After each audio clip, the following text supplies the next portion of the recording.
Hello बच्चों, नमस्ते। कैसे आप सब? उम्मीद करता हूँ बहुत अच्छे होंगे। आज अपन पढ़ेंगे 8th ग्रेड अभ्यास पुस्तिका क्लास 6 लेसन 8। लेसन 8 का नाम है द एलिफेंट। यह एक पोएम है जिसको हम डिटेल में पढ़ चुके हैं। यदि आपने अभी तक पोएम को डिटेल में नहीं पढ़ा है तो आप डिस्क्रिप्शन बॉक्स में जा कर के इसको डिटेल में पढ़ सकते हैं। अब हम शुरू करते हैं कि इसमें कौन कौन से प्रश्न दिए गए हैं और किस प्रश्न का आंसर क्या होगा, देखते हैं। इसका पहला प्रश्न है who comes swaying along. Who comes swaying along, तो इसका आंसर हो जाएगा एन एलिफेंट, यानी एलिफेंट के बारे में दी गई है। तो इस प्रकार से इसका सी वाला ऑप्शन करेक्ट आंसर होगा। अगला प्रश्न है क्वेश्चन नंबर 2। क्वेश्चन नंबर 2 है what do the children do when they see the elephant, यानी जब बच्चों ने हाथी को देखा तो उन्होंने क्या किया। तो इसका आंसर होगा दे सिंग अ सॉन्ग। इस प्रकार से ये सी वाला ऑप्शन इसका करेक्ट आंसर होगा। अगला प्रश्न है क्वेश्चन नंबर 3, और क्वेश्चन नंबर 3 है as elephant can root up, यानी एलिफेंट रूट अप कर सकता है, जड़ से निकाल सकता है, उखाड़ सकता है tree according to the poem. Poem के अनुसार कौन से वृक्ष को वह जड़ से उखाड़ सकता है। तो इसका हमारा करेक्ट आंसर होगा सी, एन ओक ट्री। अगला प्रश्न है क्वेश्चन नंबर 4। क्वेश्चन नंबर 4 है the synonym of look closely, यानी लुक क्लोजली एक वर्ड है, उसका सिनोनिम क्या होगा। तो इसका करेक्ट आंसर होगा पीर। इस प्रकार से हम यहाँ पर ए वाला ऑप्शन लिख देंगे। अगला प्रश्न है क्वेश्चन नंबर 5 नंबर का क्वेश्चन है the opposite of narrow is, यानी नेरो का अपोजिट क्या हुआ। यानी ये एक वर्ड है नेरो, इसका मतलब होता है सकरा, तो इसका हम अपोजिट आंसर लिख देंगे सी वाइड वाला। तो इस प्रकार से ये हमारा करेक्ट आंसर हो जाएगा। अगला प्रश्न है क्वेश्चन नंबर 6। क्वेश्चन नंबर 6 है गैप फिलिंग वाला है, फिल इन द ब्लैंक्स, यानी हमें ब्लैंक्स की पूर्ति करना है। कहाँ से करना है, कुछ वर्ड्स दिए गए हैं, इस प्रकार से यहाँ पर इन वर्ड्स की मदद से हमें गैप फिलिंग करना है। क्वेश्चन नंबर 6 है when the elephant comes the children sing a, तो यहाँ पर हम यहाँ लिख देंगे सिंग, यानी ये सिंग लिख देंगे सिंग अ सॉन्ग, बच्चों ने गाना गाया। जब उन्होंने व्हेन द एलिफेंट कम्स, जब हाथी आता है, the children sings a song, तो बच्चे गाना गाते हैं। तो इस प्रकार से हम यहाँ पर सिंग लिख देंगे। क्वेश्चन नंबर 7 है the cargo of children crowns the elephant with मई, यानी यहाँ पर एक वर्ड है MAY, मई, ये एक फ्लावर नेम है और बच्चे इसके साथ मुकुट बनाते हैं, तो हम यहाँ पर लिख देंगे क्राउन्स। इस प्रकार से हमारा क्वेश्चन नंबर 7 कंप्लीट हो जाएगा। अगला प्रश्न है क्वेश्चन नंबर 8। क्वेश्चन नंबर 8 है an elephant has padded toes, तो इस प्रकार से यहाँ पर हम पेडेड लिख देंगे। अगला प्रश्न है question number 9 an animal that has a long trunk is, तो यहाँ पर हम लिख देंगे एन एलिफेंट, यानी एक ऐसा जानवर जो कि लंबी सूंड रखता है, तो वो कौन सा जानवर होता है, तो वो एलिफेंट होता है। जिसकी सूंड होती है तो हम यहाँ पर एलिफेंट लिख देंगे। क्वेश्चन नंबर 10 है the colour of an elephant is, यानी एलिफेंट का कलर कौन सा होता है, तो इसका आंसर हो जाएगा ग्रे। तो इस प्रकार से ग्रे आंसर लिख देंगे। अगला प्रश्न है क्वेश्चन नंबर 11।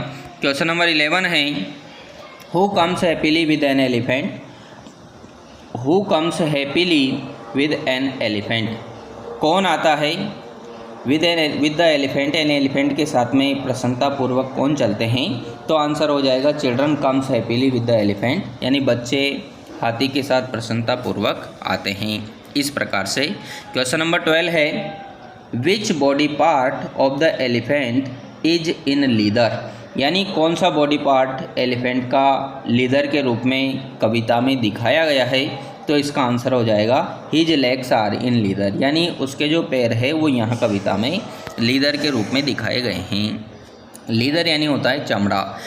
अगला प्रश्न है question number 13 right the rhyming words for the following words, यानी कुछ वर्ड्स दिए गए हैं, उनका राइमिंग वर्ड हमें लिखना है। तो इस प्रकार से चिन जो वर्ड है उसका राइमिंग वर्ड पिन हो जाएगा, टोज, टोज का राइमिंग वर्ड हो जाएगा नोज। तो इस प्रकार से हमारा क्वेश्चन नंबर 13 कंप्लीट हो जाएगा। अब हम आते हैं क्वेश्चन नंबर 14 की ओर। क्वेश्चन नंबर 14 है what is the long nose of an elephant called, यानी हाथी की लंबी नाक को क्या कहा जाता है, तो इट इज़ कॉल्ड ट्रंक, इसको ट्रंक बोला जाता है, सूंड जिसको कहते हैं।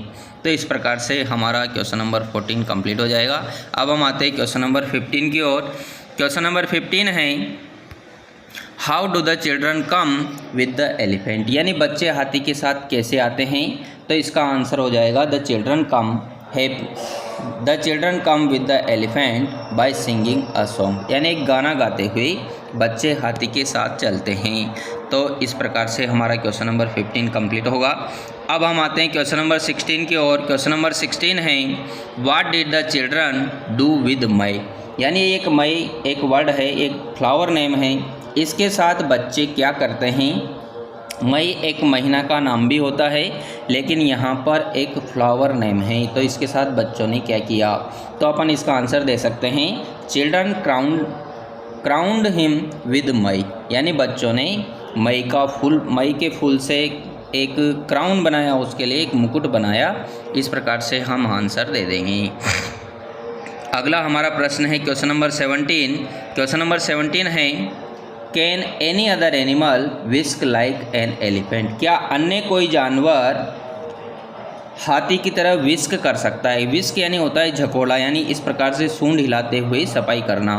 तो क्या अन्य जानवर ऐसा कर सकता है, तो हम आंसर ले सकते हैं other animal can not whisk like an elephant, यानी अन्य जानवर हाथी की तरह इस प्रकार से अपनी सूंड को हिलाते हुए सफाई नहीं कर सकता है, झकोला नहीं दे सकता है। तो इस प्रकार से हम आंसर दे देंगे। अगला हमारा प्रश्न है क्वेश्चन नंबर 18। क्वेश्चन नंबर 18 है pick the odd word out, यानी हमें जो अन्य शब्दों से भिन्न हैं उन वर्ड को छांटना है। तो इसमें देखो कुछ वर्ड दिए गए हैं trunk, tail, hump, large ears, ये सारे के सारे जानवर के बॉडी पार्ट्स है।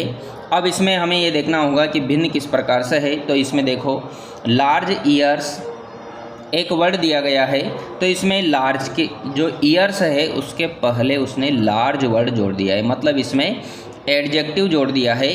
अन्य किसी भी बॉडी पार्ट्स के आगे एडजेक्टिव नहीं है और इस बॉडी पार्ट्स के आगे लार्ज जुड़ा हुआ है, तो इस प्रकार से हम इसका आंसर लिख देंगे large years.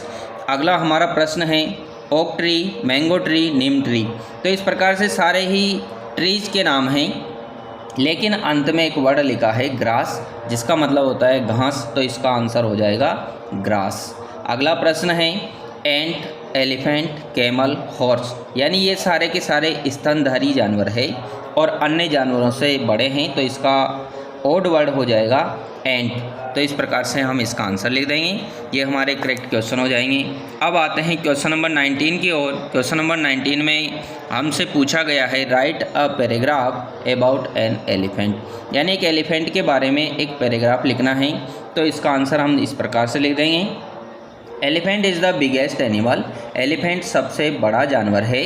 It is found mostly in dense forests, dense forest बोलते हैं सघन जंगल, यानी ये सघन जंगल में पाया जाता है। And is always found in groups, और हमेशा ग्रुप्स में रहता है, यानी हमेशा समूह में रहता है। तो इस प्रकार से हमारा करेक्ट आंसर हो जाएगा।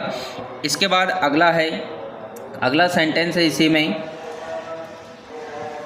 The elephant is black in colour, यानी कलर में एलिफेंट ब्लैक होता है। इसको हम ग्रे भी लिख सकते हैं क्योंकि एलिफेंट का कलर ग्रे भी होता है। विद अ स्मॉल टेल, जिसके एक छोटी पूंछ होती है। 2 बिग ईयर्स, 2 बड़े कान होते हैं। Thick legs, a trunk and 2 little eyes, यानी ये बॉडी पार्ट्स उसके अंदर होते हैं। तो इस प्रकार से हम एलिफेंट के ऊपर यहाँ पर ऐसे एक पैराग्राफ लिख देंगे। अगला प्रश्न है हमारा क्वेश्चन नंबर 20।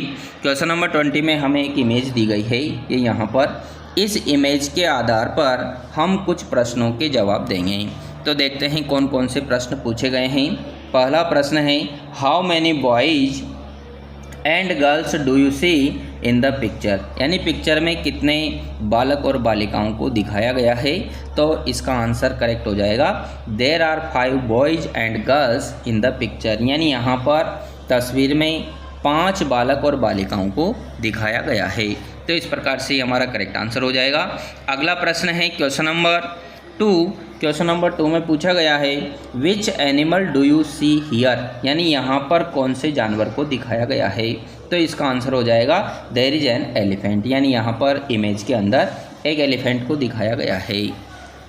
अगला प्रश्न है क्वेश्चन नंबर 3 कह रहा है what are the children doing, यानी बच्चे क्या कर रहे हैं। तो आंसर हो जाएगा द चिल्ड्रन आर एन्जॉइंग, यानी बच्चे आनंद ले रहे हैं। इसकी जगह आप ये भी लिख सकते हो the children are singing a song, यानी बच्चे गाना गा रहे हैं, ये भी लिख सकते हो। और बच्चे आनंद ले रहे थे तो अपन ये भी लिख सकते हैं द चिल्ड्रन आर एन्जॉइंग।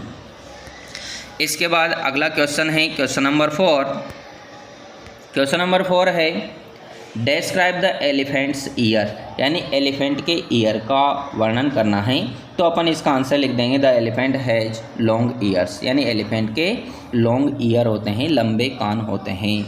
अगला हमारा प्रश्न है question number 5 write 4 things which you see in the picture, यानी वो 4 चीज़ों के नाम लिखना है जो कि आपको पिक्चर में दिखाई गई है। तो इस प्रकार से हम 4 चीज़ों के नाम लिख देंगे एलिफेंट, ट्री, हट, चिल्ड्रन। तो ये चीज़ें हमें दिखाई देती है, एलिफेंट यानी हाथी, ट्री पेड़, हट झोंपड़ी, और कुछ बच्चे उसमें दिखाए गए हैं तो चिल्ड्रन। तो इस प्रकार से हमारा ये लेसन कंप्लीट हो जाएगा।